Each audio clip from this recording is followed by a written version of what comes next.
Hello, and thanks for coming along to And We Have an Office Dog, the digital agency podcast where we talk to agency owner-directors and learn more about what makes them tick. From the things that make them similar to the things they'd rather have known sooner, where they've had success and where they've learned some hard lessons. All will be revealed with your host, Chris Simmons, the agency coach, and he'll be talking to a different awesome agency person in each episode, asking them 4 questions and seeing where the conversation takes us over the next 25 minutes. Okay, so let us begin. Over to you, Chris. Thanks, voiceover guy. And on today's podcast, we've got Steph from Hello Earth. How are you doing, Steph? I am good. Thank you for having me. Oh, thanks for coming along. It's wonderful to have you on. First and foremost, tell us all about Hello Earth, why you exist, what do you do, just in case there's a customer that may be listening, or there could be someone who wants to move jobs and you're the perfect fit. So who should they come and work with? So Hello Earth, we are a digital performance agency. So we predominantly work with purpose-driven e-com brands, and ultimately our mission is about driving revenue for e-commerce businesses. So whether they want to build their acquisition or retention, that's ultimately kind of where we focus on our performance channels. And the underlying message for that is we work specifically with businesses that are using their business as a force for good. So sustainability is our core ethos. But that said, if your business has a really strong mission or purpose, we absolutely want to work with you. So, I mean, it makes it a hell of a lot easier to get out of bed in the morning knowing you're doing digital marketing for an ethical business rather than like BP. Exactly. Sorry, BP. I don't know if you're ethical or not, but I'm just saying, you know, you dig up the world. Yeah. So, how long's the agency been going for? Just over 4 years now. So you started, then you had a pandemic, and now you're here. Yes. So yeah, over that wild ride of 4 years that probably felt like 50 at one point. What do you feel has been one of the biggest successes of running the agency so far? Truly, I would say team alignment. So I think with any business, particularly in the startup phase, building a team is incredibly hard.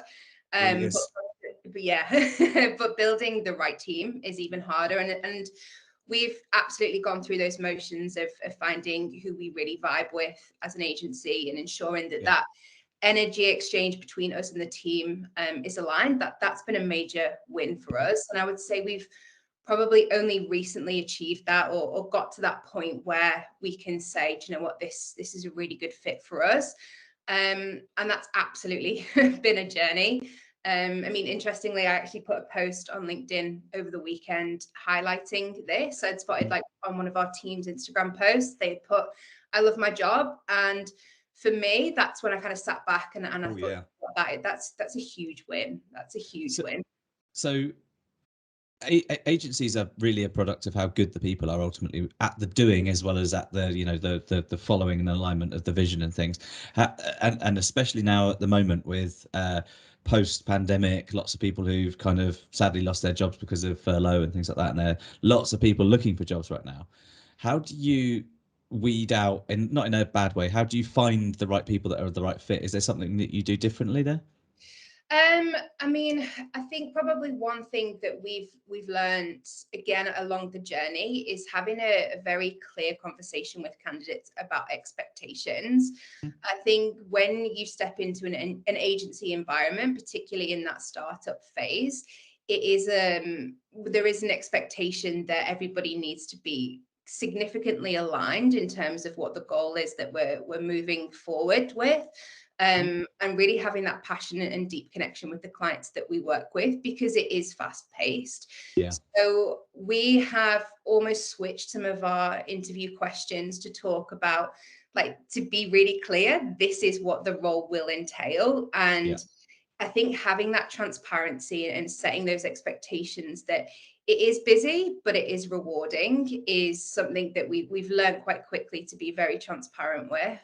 I think in no matter what agency focuses or any of those sorts of things are, I think there's always going to be days where it's not the best of days. I know there's a client problem, or there's some sort of logistical issues, and if you've got the culture right and you've got everyone sort of aligned, then it makes it a little bit easier to get out of bed. That following that purpose every day is quite important. 100%. Yeah, absolutely. And I think, and like you say, it's having the client relationships. Like I think with any business, human interaction and building human relationships is at the ethos of I guess what we do. And that is super important. That's awesome. So I guess getting the alignment right is really big. It's a really important thing. There's always going to be where that's not quite right, where that's not worked so well. But as you say, it's part of a journey, isn't it? And you're always going to have to refine that as the world changes. What do you think, though, in the last sort of 4 years, if you were to suddenly get like a massive injection of cash, just enough to be able to build a time machine, and you went back 4 years and you spoke to the younger, more sprightly version of Steph, and you could only give yourself one piece of advice because you only just had enough money to make the time machine take you back for 30 seconds. What one piece of advice would you give yourself? Do you know what? Probably outside of the cash situation, I would say believing in myself more. The biggest learning for me has been working on mindset and trusting the process of building a business. I think with any business, it's very safe to say that it works in ebbs and flows. And when things aren't going right, or there's been a bit of a tough week or a tough day, it's trying not to let that affect you personally, because I think separating yourself as a person and as a brand or as a business is so key. I mean, one piece of advice that I think that kind of sits quite strongly in my mind is that you can't necessarily control the events around you, but you can control your reaction. And your energy and your mindset are the most valuable assets that you can have and keep healthy in business. Absolutely. It's so hard though, isn't it? Some days when everything feels like it's just a bit of a struggle, and then someone calls up and says, "Oh, bus is late," or "I'm going to be late," and you're just like, "Oh, you need to be on this call. Oh my God, now there's another thing and another thing." But you've got to remember, it's not. You can't help these things, and sometimes the world is a little bit out of your control. But as a agency owner, it's very difficult to have to be magnanimous versus megalomaniac, and sometimes you have to be a bit forceful, but like you do have to realize that people are people at the end of the day. 100%. And situations are situations. Like in the same vein, like there might be seasonality shifts where like coronavirus and everything that's happened in the last 2 years fundamentally changed e-commerce. And I think stepping into this year, it's understanding how that shift is changing, even like business growth and so forth. So it's understanding, like I say, the ebbs and the flows, preparing for it, and having a strong mindset to really cope with the lows. Yeah, spot on. And I think being in e-commerce during the pandemic was probably quite a good place to be. But those year-over-year reports look pretty poor right now because people have walked back into shops. But knowing that it allows you to kind of have some perspective, so the team don't just look at red arrows pointing down for a bit and feel, oh no, I've done a bad job. You got to look at it in context to the world and things that are going on around it. Do you think though, if you went back in time and you gave yourself that a bit of advice, would younger Steph have listened to it? No, I think I've had to learn from my mistakes 100%. And I think there's a lot to be said to go through those learning curves, because you can only come from a place of confidence and that mindset once you've gone through that journey. So it was a necessary evil. Fair enough. No, I think I always say that running a digital agency is basically the most expensive MBA you'll ever have, and the reality is that the archetypal digital agency owner is a little bit thick-headed and wants to learn things themselves or do things themselves, and you have to learn the hard way in that case. And it's expensive and it costs time and it's a bit stressful, but you learn a hell of a lot more richly from it. Yeah, true. Very, very true. Yeah. So is there, over the last sort of 4 years or so, is there something that you kind of either regret that you did the way you did it, or something that you kind of wish you'd done much sooner that set you up for the current success that you're feeling? In terms of, I mean, probably going again, maybe back to the mindsets side of things. I think leaning into difficult conversations has been one of those core learning points for me. In the past, I may have typically buried my head in the sand or avoided situations because I don't like confrontation, and it was sort of like I'm just over here trying to live my most peaceful life. When in reality, I think there's a lot to be said with leaning in on difficult conversations because. I mean, I guess the outtake from me and things that I would have done differently is getting very clear on expectations and being crystal clear on what you want from each circumstance as a business leader, because I think what that does is minimize the room for misinterpretation. But ultimately, it's not necessarily fair to expect that people have the same perception in a conversation or have the same goals or values as you. So that's definitely something I learned very sharply. And then secondly to that is don't be afraid to say that, look, this isn't working for me and this is the reason why.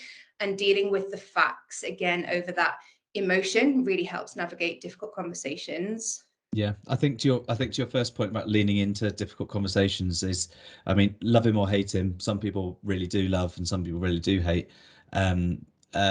Jordan Peterson, I don't know if you've heard of him. He says conflict avoided is conflict magnified, or something to that effect. And it really is. If you don't get something head on when it is a problem, then it either escalates into another problem or causes something else that knocks on down the road. If you don't deal with it and have a difficult conversation, or have a conversation you're not comfortable with, even if someone else might be, it escalates and it magnifies over time. And it's really, really important to sort of force yourself through it, which is quite hard to do. I think if you listen to other people and understand, that you have to empathize an awful lot to understand, okay, you pissed me off now. I'm not very happy with this. This isn't a nice conversation to have. But we're both different human beings who, whilst have potentially grown up in the same area, we have different parents, different experiences. You're coming at this with a different perspective to me, and there's a reason for that. So let's work it out. I might learn that I'm wrong, or might learn that we're both wrong. We need to modify something. But unless you come to that, it's really hard to do. Yeah, absolutely. And I think core to how you seem to have built your agency, you need to have those core sets of values that everyone lives to, but they're the things that everyone agrees to be true, and everything everyone agrees to work to. They may have other values which play to their personalities, but everyone agrees that this massive overlapping Venn diagram, these are the ones that we're all comfortable with being part of, which are all connected to that vision of the future that you're aiming for. That then means that you all go, oh, well, we know that we're all going to behave in this way, and we've all agreed that common set of kind of value-based rules around the agency, and everything feels a lot easier then, because if I trust someone's opinion and I trust that we're working in the same way, and I'm committed to the path, the vision of the business, then conflict often ends up being the good kind of conflict, in that I disagree with your perspective, here's why, and here's an alternative, let's discuss. It's like when you have that kind of a conversation, it feels a lot less painful to have any conflict. Absolutely. And it goes back to your point before when it's talking about you're only as good as your team.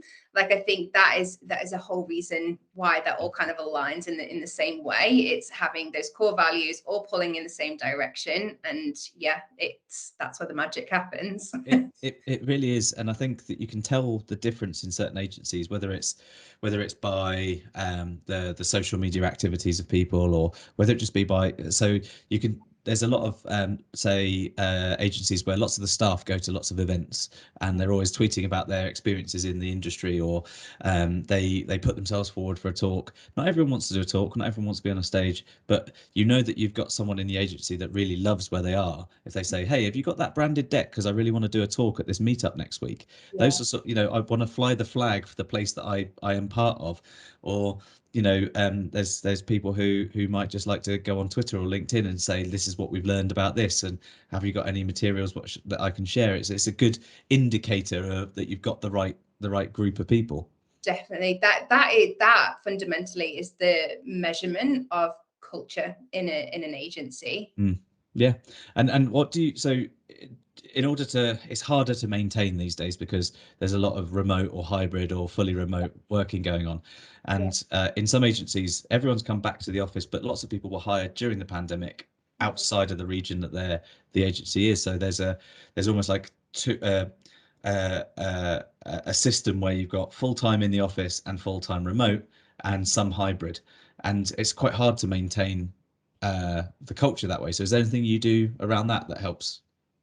Yeah, so we commit to monthly meetups. So that will either be where we'll go and do like an event, and we alternate them. So say for example, like last month we went electrical go-karting. Yeah, it was very good. This month it was focused around charitable donations. So we're actually giving all of our profits to the Ukraine crisis. And then next month we are going foraging. So foraging. Yeah, wow. It's a bit of a mixture. Well, I mean, all of that plays well into the ethical standpoint of the agency, the electric go-karts, the charitable donations and things. Foraging still stands up, but is way out there. I've never heard an agency take their team foraging. So you'll have to let us know how you get on with that. If we will. You know, if you find any truffles, you may as well close the agency, because those things are worth they're worth more than gold. Yeah, we can retire on that. Yeah. Just get yourself a truffle hog and go take the agency team out. Just take half of what they find and you'll be well off. Yeah, that's not a bad idea. Yeah, number one goal, find a truffle. And don't eat mushrooms unless you know what they are. Yeah, no, that's the one thing I know about. So if there's an agency owner who's just started running their agency, or someone who's leading an agency right now, kind of aspiring to take it to the next level, or indeed thinking about becoming an agency leader, what one kind of core piece of advice would you give that person? I think knowing your numbers and measuring everything. So one thing for me that I learned quite quickly was having confidence in your forecast. So being really clear on your margins, understanding seasonality changes, because that can help you predict those ebbs and flows that we spoke about earlier. And the best book that I've probably ever read, which fundamentally changed the way we use our accountancy model, was Profit First. I think it's a stunner, isn't it? It's sometimes there's some books where like just one paragraph in them changes your entire life. And that book itself, it's not a particularly long book. It's not a particularly one that, it's not really thick with loads of diagrams and stuff. It's really clear. This is how you should do it. It's very clever. And I think you're spot on with that. You know, you've got to know your numbers. And the sad thing is, often, unless you're an accountant, the numbers are a bit boring. You don't start an agency to do reports for yourself, because you know you've got to do them for clients as well. And doing all of these things where you've got your dashboards of your leading measures of success, your lagging measures of success, whether or not I often suggest that you have like a key dashboard that has red, amber, green. But only four measures per segment of the business, and you can deep dive if you really need to, but they're the leading indicators of future success or failure. And then, like you say, when you know seasonality, you can do the right kind of cash flow forecasting. For me, it's really boring, but it's the sort of thing that keeps an agency going. And it's true.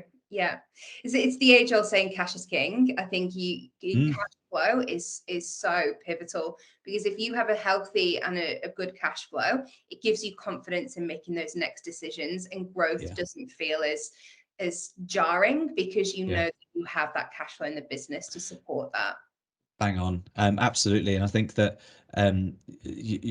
if you start an agency off, when you start an agency off, you're usually on your own, or you usually have like one member of staff or something like that, and it's really easy to have a lot of cash. But if you don't know what it's going to do, or what it could do in the future, as in what you could do with it and what it could do to you, then it's just as bad as not having it at all. Yeah, absolutely. So true. So, I mean, that's a fantastic piece of advice for any future agency owners.